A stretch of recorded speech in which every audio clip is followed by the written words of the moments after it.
कभी ऐसा लगा है कि आप कुछ और बनना चाहते थे, लेकिन लाइफ आपको कहीं और ले आई। जैसे अंदर से एक आवाज आती है, ये नहीं, कुछ और करना है।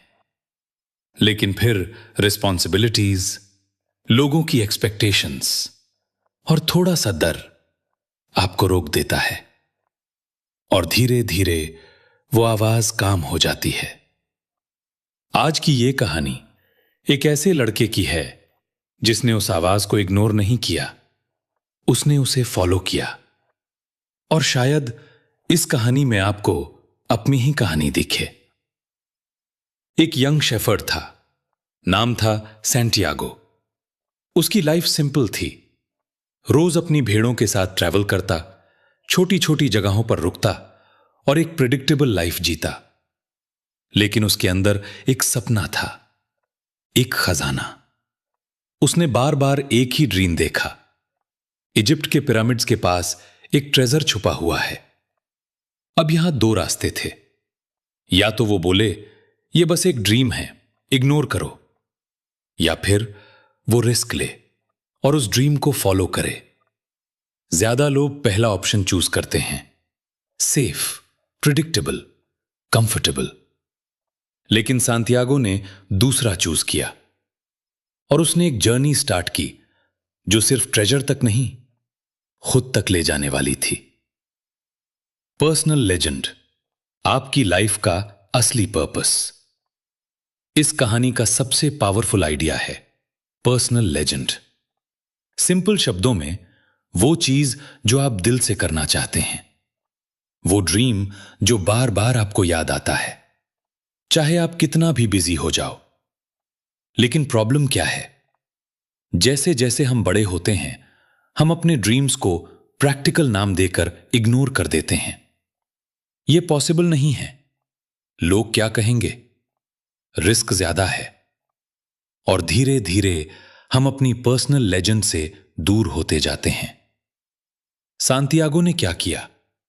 उसने अपने ड्रीम को सीरियस लिया। उसने ट्रस्ट किया कि उसका सपना रैंडम नहीं है। यहां एक इंपॉर्टेंट बात है, अगर आपके अंदर कोई डिजायर बार बार आता है तो वो बिना वजह नहीं है। जब आप सच में कुछ चाहते हो, यूनिवर्स हेल्प करता है। ये लाइन आपने शायद पहले भी सुनी होगी, When you want something, all the universe conspires in helping you achieve it. लेकिन इसका मतलब क्या है? क्या यूनिवर्स मैजिकली सब कुछ कर देगा? नहीं।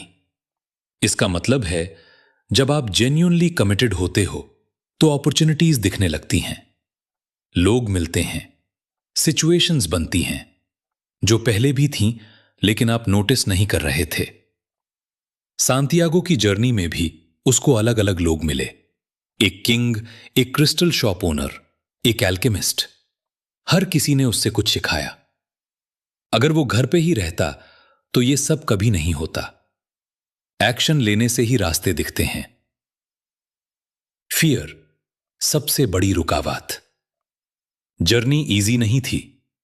सांतियागो को पैसा खोना पड़ा, नई जगह पे स्ट्रगल करना पड़ा, डाउट्स आए, और सबसे बड़ा एनिमी क्या था? फियर। डर किस बात का?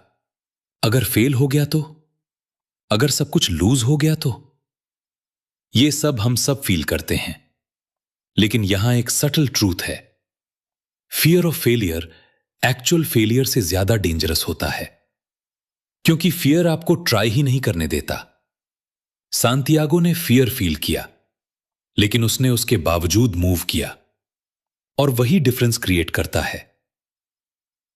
जर्नी ही डेस्टिनेशन है। शुरुआत में सांतियागो सिर्फ ट्रेजर के लिए निकला था, लेकिन धीरे धीरे उसने रियलाइज किया कि असली वैल्यू ट्रेजर में नहीं, जर्नी में थी। उसने क्या सीखा? Patience, faith, decision making, self awareness. और जब वो फाइनली ट्रेजर के पास पहुंचा तो उसने समझा कि वो सिर्फ गोल्ड नहीं ढूंढ रहा था, वो खुद को ढूंढ रहा था। यह कॉन्सेप्ट बहुत गहरा है। कभी कभी जो चीज हम चेज कर रहे होते हैं, वो सिर्फ एक रीजन होती है, हमें ग्रो करने के लिए। अगर आप इस कहानी को सिर्फ फील नहीं, अपनी लाइफ में अप्लाई करना चाहते हैं, तो ये स्टेप्स ट्राई करिए। 1. अपनी पर्सनल लेजेंड आइडेंटिफाई करिए। शांत बैठकर सोचिए, वो कौन सी चीज है जो आप दिल से करना चाहते हैं। 2. छोटा सा स्टेप लीजिए।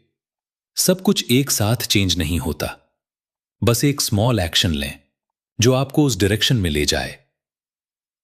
3. साइंस ऑब्जर्व करिए। अपॉर्चुनिटीज को इग्नोर मत करिए, कभी कभी आंसर्स ऑलरेडी आसपास होते हैं। 4. फियर को समझिए, अवॉइड नहीं। डर नॉर्मल है, लेकिन उसकी वजह से रुक जाना यह चॉइस है। 5.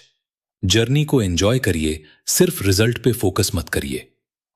प्रोसेस में जो सीख मिल रही है वो ही आपको चेंज करेगी। अगर हम इस कहानी को एक लाइन में समझें तो जिंदगी सिर्फ जीने के लिए नहीं, समझने के लिए है। और हर इंसान के अंदर एक पर्सनल लेजेंड होती है, एक कहानी जो वो जी सकता है। सवाल सिर्फ इतना है, क्या आप उस आवाज को सुनेंगे या फिर उसे धीरे धीरे चुप होने देंगे?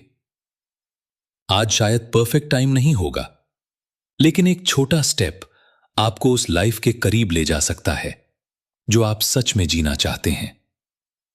और अगर आपको ऐसी कहानियां पसंद हैं जो सिर्फ सुनाई नहीं, महसूस होती हैं, तो साथ बने रहिए, क्योंकि यहां हम सिर्फ कहानियां नहीं सुनाते, उन्हें जीने की कोशिश करते हैं।